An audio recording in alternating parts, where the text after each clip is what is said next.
Morning లేచిన వెంటనే week డేస్‌లో కన్నా వీకెండ్స్‌లోనే వర్క్ ఎక్కువ అనిపిస్తది. సో, ఫస్ట్ థింగ్ ఏంటి అంటే మార్కెట్‌కి వెళ్ళి రావాలి. వెజిటబుల్స్ అన్నీ తెచ్చుకోవాలి వీక్‌కి సంబంధించి అని.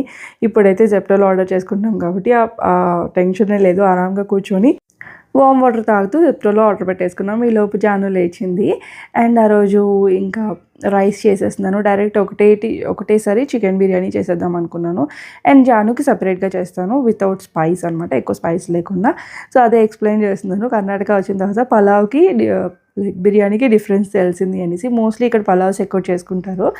సో, అలా కొంచెం తెలిసిందనమాట. ఇంక మార్నింగ్ అంతా నైట్ కడిగి పెట్టిన గిన్నెలు అది ఇది sort out kitchen cleaning and అక్కడ ఉండడమే ఒక 2 అవర్స్ పని. మొత్తం అంతా డే అంతటికి అయిపోతుంది. అండ్ చికెన్ మ్యారినేట్ చేసి పెట్టుకున్నాను కాబట్టి ఇంకా పలావ్‌కి ఈజీగా ఉంటుందనమాట. అండ్ టేస్టీగా కూడా ఉంటుంది. సాఫ్ట్‌గా ఉంటుంది. యాక్చువల్లీ లాంగ్ వీడియోలో మొత్తం ఎక్స్‌ప్లెయిన్ చేశాను.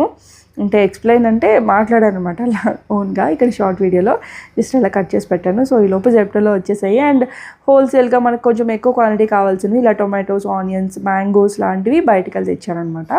మార్కెట్‌లోకి వెళ్ళి తక్కువ అన్నీ జెప్టోలో ఎంత కావాలంటే అంత పెట్టేసుకున్నాము. అండ్ ఆఫ్టర్‌నూన్ లంచ్ అయిన తర్వాత ఇంకా బయటకొచ్చాము అలా తెలిసిన వాళ్ళ ఇంటికి. అండ్ ఈ డ్రెస్సింగ్ టేబుల్ చూసారా?